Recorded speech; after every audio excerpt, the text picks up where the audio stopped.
બનાસકાંઠા જિલ્લામાં પશુઓમાં વકરેલા ખરવા મોવાસ્તાના રોગને કાબૂમાં લેવા બનાસ ડેરી અને પશુપાલન વિભાગે કવાયત હાથ ધરી છે. પશુઓમાં ખરવા મોવાસ્તાની રસી મૂકવાની કામગીરી યુદ્ધના ધોરણે શરૂ કરવામાં આવી છે. કાંકરેજની 89 ગ્રામ પંચાયતના 109 ગામમાં રસીકરણ કરવામાં આવશે. આગામી 10 દિવસમાં 1.5 લાખથી વધુ પશુને રસી મૂકવાનો ટાર્ગેટ બનાવવામાં આવ્યો છે, જે મુજબ તંત્ર દ્વારા 62,000 અને બનાસ ડેરી દ્વારા 1.20 લાખ પશુઓને રસી મૂકવામાં આવશે.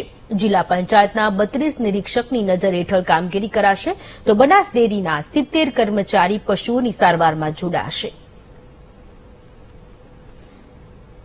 ખરવાસા મોવાસા રસીકરણની કામગીરી એક અભિયાનના રૂપે ચાલુ કરવામાં આવી રહી છે, જે કામગીરી આપણે દિન 10માં પૂર્ણ કરીશું અને આ કામગીરીમાં આપણે જિલ્લા પંચાયત બનાસકાંઠા દ્વારા 32 પશુધન નિરીક્ષકશ્રીઓ તેમજ ડેરીના 70 થી 75 જેટલા કર્મચારીઓને ડિપ્લોય કરવામાં આવ્યા છે.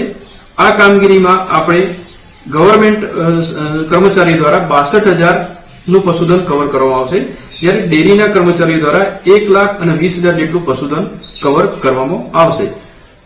કાંકરેજ તાલુકાના પશુપાલક શ્રીઓને નમ્ર વિનંતી, આપના ત્યાં જયારે અમારે કર્મચારીઓ આવશે ત્યારે સહકાર આપશો અને આપના ઘરના એક વડીલનું નામ, તેમનો આધાર નંબર તેમજ તેમનો mobile number, registered mobile number આપના હાથ વગો રાખશો અને આ વિગત તેમને લખાવવાની રહેશે.